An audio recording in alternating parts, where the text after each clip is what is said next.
Bienvenue dans Powerful Reborn, le podcast où l'on explore ensemble les émotions, le mindset et le développement personnel. Je m'appelle Maëlle, hypnothérapeute et coach en dev perso, et ma mission est d'accompagner les humains en quête de paix intérieure et d'amour de soi à guérir leurs blessures émotionnelles. Hello et bienvenue dans ce nouvel épisode, j'espère que tu vas bien. Aujourd'hui, on va parler d'un sujet, je vais parler pour nous les filles, mais ça concerne aussi les hommes. Mais tout de même, c'est quelque chose que j'entends beaucoup plus de la gente féminine et surtout dans mes accompagnements, ça m'est arrivé tellement de fois. C'est aussi quelque chose que j'ai vécu et du coup, j'ai envie tout simplement de pouvoir développer ce sujet. Et d'ailleurs, j'en ai fait un post la semaine dernière sur le fait de rester dans une relation parce que, entre guillemets, il est gentil et n'a rien fait de mal. Alors déjà, je vais poser un petit peu le contexte. En général, ça arrive dans des relations qui sont... qui durent, c'est-à-dire des relations où il y a quelques mois, quelques années, etc., où on a investi du temps, où il y a eu de l'amour, où voilà, il y a eu beaucoup de choses. Et c'est souvent dans des timings et des moments d'habitude, c'est-à-dire que l'autre est devenu un petit peu la famille, c'est devenu une partie de... Alors pas de vous directement, mais ça fait un petit peu, on va dire, partie du décor. Il est un petit peu, il fait partie des meubles, on va dire. Et c'est souvent des relations où les deux personnes se sont relativement perdues, ou au moins une des deux. Et j'ai très souvent remarqué, et c'est quelque chose qu'on m'a très souvent rapporté, j'ai très souvent entendu, oui, c'est pas vraiment ce que je veux, mais bon, il est gentil. Alors pourquoi je partirai? Et la seule chose que je dirais par rapport à ça, c'est à quel moment ton bonheur est optionnel. À quel moment la gentillesse est suffisante.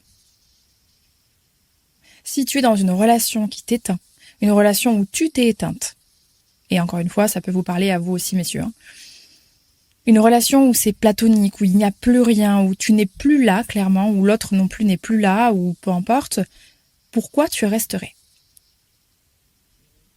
Alors, il peut y avoir plusieurs choses. La première, ça peut être très souvent les blessures.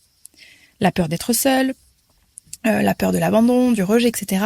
Parce que souvent, quand on est dans une blessure d'abandon, par exemple, on a autant du mal à être abandonné que d'abandonner. Également pour le rejet, etc. Il y a aussi l'espèce de FOMO de peut-être que je vais rater une opportunité parce que on peut se dire peut-être qu'il va changer, peut-être qu'on va évoluer, peut-être que je vais retrouver des sentiments, peut-être. Et avec ça, on en fait des montagnes et ça ne règle rien. Il y a aussi un biais cognitif qui rentre en compte là-dedans, le biais des coups perdus, je crois, du coup perdu. Je sais plus, je l'ai plus exactement en tête, mais en gros, ça veut dire j'ai tellement investi que finalement j'aurais l'impression d'avoir perdu du temps, de perdre quelque chose, donc de ce fait, je n'arrive pas à partir. Il y a énormément de choses en fait qui rentrent en compte. Il y a aussi bien sûr les habitudes, etc., l'affection. Il peut aussi même rester de l'amour, mais l'amour, la gentillesse, l'affection, tout ce que vous voulez, n'est pas égal à bonheur et n'est pas suffisant. Et très souvent, une femme va attendre d'avoir une bonne raison, c'est-à-dire qu'il y ait de la violence, qu'il soit toxique, qu'il soit méchant. Je suis désolée si vous entendez aboyer derrière, j'ai le chien. Mais voilà, une bonne raison parce que, entre guillemets, pour quitter, il faudrait qu'il y ait une bonne raison. Alors que non. On peut quitter quelqu'un seulement parce que on n'est pas heureux, on n'est pas heureuse. C'est une raison largement valable. Et je ne parle pas du fait de partir à la moindre friction, d'avoir le moindre petit truc, etc. Ok, c'est vraiment dans un passage où vous avez communiqué, vous avez tout essayé, etc. Et tu t'es éteinte. Ne reste pas parce que tu as investi du temps. Ne reste pas parce qu'il est gentil. Ne reste pas parce qu'il y a eu un passé, parce qu'il y a eu de l'affection, etc. Des souvenirs et tout ce qui s'ensuit. Parce qu'il y a aussi ça, la peur de tout recommencer, de repartir à zéro, etc., etc. Et ça m'est moi-même arrivé, de rester dans une relation et de me dire, il est gentil. Mais gentil n'est pas suffisant. Et j'ai vu en accompagnement tellement de femmes ne plus être stimulée, ne plus être heureuse, ne pas être comblée, mais se dire quand même ça fait tant d'années, je l'aime bien, il est gentil, on a des souvenirs, on a des projets. Ok, mais si on revient au point central, toi, dans la relation, comment tu te sens? Est-ce que t'es heureuse? Est-ce que t'es comblée? Est-ce que tu vibres? Non? Alors bordel, qu'est-ce que tu fous encore là? Bien sûr que ça demande du courage de partir. Parce qu'on quitte quelque chose, c'est le deuil d'une relation, ça fait mal, même si c'est un choix que l'on fait, c'est jamais facile. Mais la vie est relativement assez courte pour que tu perdes ton temps dans une relation où le terreau n'est plus cultivable. Où c'est juste de la terre sèche, rocheuse, et où il n'y a plus rien entre guillemets à faire. Et j'insiste vraiment là-dessus, parce que c'est super important. Et on oublie très souvent à quel point l'amour, la gentillesse, etc. ne suffit pas. Et j'ai vraiment envie de t'ouvrir là-dessus, d'avoir une conscience un petit peu différente et de te poser la question si éventuellement tu es concerné ou si tu l'as été, ou peut-être que je te le souhaite pas, mais tu le sauras un jour. Reviens toujours au point central. Ça ne fait pas de toi quelqu'un d'égoïste parce que tu te choisis. C'est un acte d'amour, c'est un acte d'estime. Et c'est tout simplement parce que tu as envie de vivre une vie qui est vibrante et pas une vie platonique complètement ennuyeuse, tout simplement. Donc je t'encourage vraiment à te poser cette question. Si actuellement je suis dans une relation qui ressemble à ça, pourquoi je reste? Quelle est la réelle raison? Est-ce que j'ai encore de l'espoir? Est-ce que j'ai encore de l'amour? Est-ce que j'ai peur de perdre du temps, etc. Est-ce que j'ai besoin de temps aussi pour peut-être digérer? Et ça peut être ok.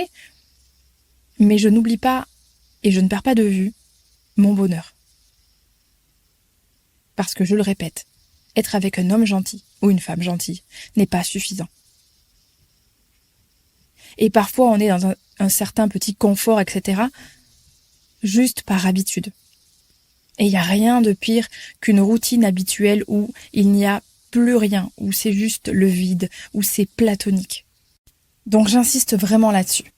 Parce que je sais à quel point, même si ça peut concerner les hommes, à quel point c'est une injonction qui touche énormément les femmes. Je pense que, de base, faut pas oublier quand même, il y a quelques années, que on divorçait pas.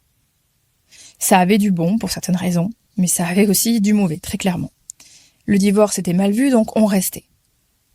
Et puis, n'oublions pas aussi qu'il y a quelques années, enfin, un petit peu plus en arrière quand même que quelques années, mais la femme sans l'homme, elle n'avait pas forcément d'argent, c'était mal vu d'être seule, enfin... Donc il y a beaucoup de choses qui, on va dire, ont eu besoin d'être déconstruites, mais qui ne le sont pas encore tout à fait aujourd'hui, parce que je vois à quel point, comme je vous disais, que ça reste dans la tête des femmes. Après, comme je disais aussi, il y a tout simplement les peurs, les blessures. Et ça, c'est complètement ok, mais c'est pareil. Une peur, une blessure ne devrait pas t'obliger à être dans quelque chose qui ne te rend pas heureuse. Encore une fois, on n'est pas en train de faire les fausses queen, princesse traitement, et tout le bordel en mode si c'est pas exactement ce que je veux, je me barre. C'est pas ça. C'est vraiment pas ce que je dis. Et ce n'est absolument pas mon style de partir pour ces choses-là, puisque clairement, je ne suis pas de celle qui abandonne à la moindre difficulté, etc. Mais n'oublions pas que le bonheur n'est pas une option. Encore un contexte, il pourrait aussi y avoir des enfants. Je me doute, alors je ne sais pas ce que c'est, je n'ai pas d'enfant, mais je peux largement me mettre à la place de l'autre et je sais aussi ce que c'est en tant qu'enfant divorcé. Ce n'est pas facile de prendre ce genre de décision et parfois on pourrait se dire, pour les enfants, je reste. Idem. Les enfants ne sont pas non plus une bonne raison.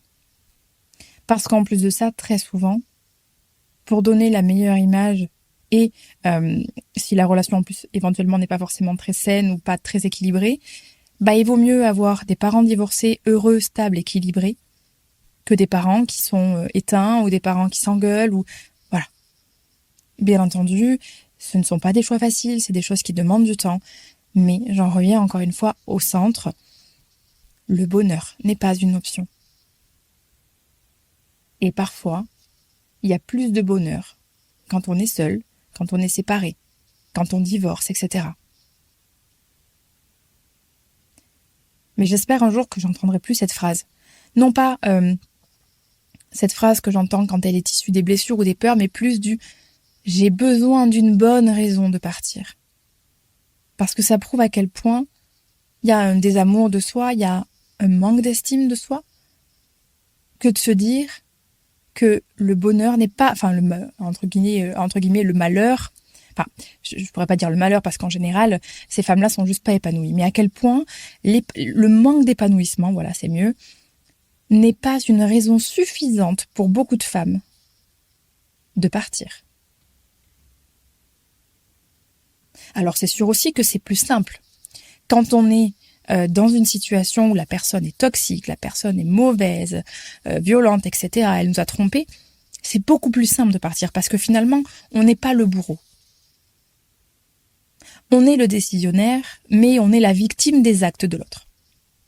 Donc c'est plus simple parce que c'est nous qui souffrons, on n'a pas à endosser la responsabilité de faire souffrir l'autre, même si c'est le cas, dans tous les cas, c'est sa responsabilité puisqu'il a fait cette chose-là, donc c'est plus simple.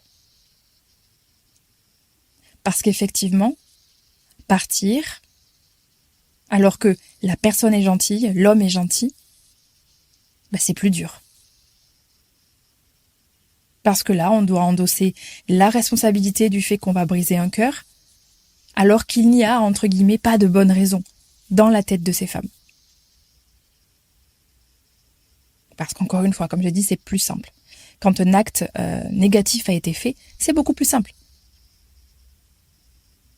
Mais c'est la même chose, ne restez pas par manque de courage. Oui, ça demande du courage, mais vous en êtes toutes capables. Même s'il y a besoin d'un petit peu de temps pour pouvoir peut-être le mettre en place. Mais je répète, à aucun moment le bonheur est une option. Et comme je disais, cette vie est suffisamment courte pour ne pas s'autoriser ça en fait.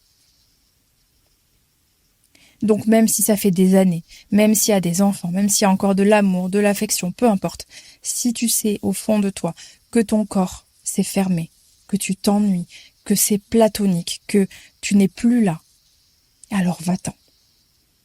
Et en plus de ça, c'est aussi offrir à l'autre une opportunité d'avoir plus de bonheur également.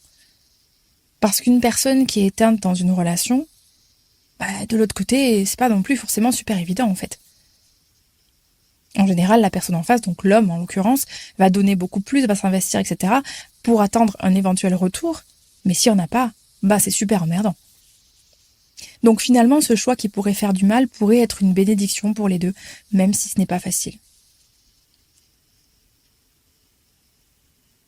Donc vraiment, j'ouvre à la réflexion là-dessus.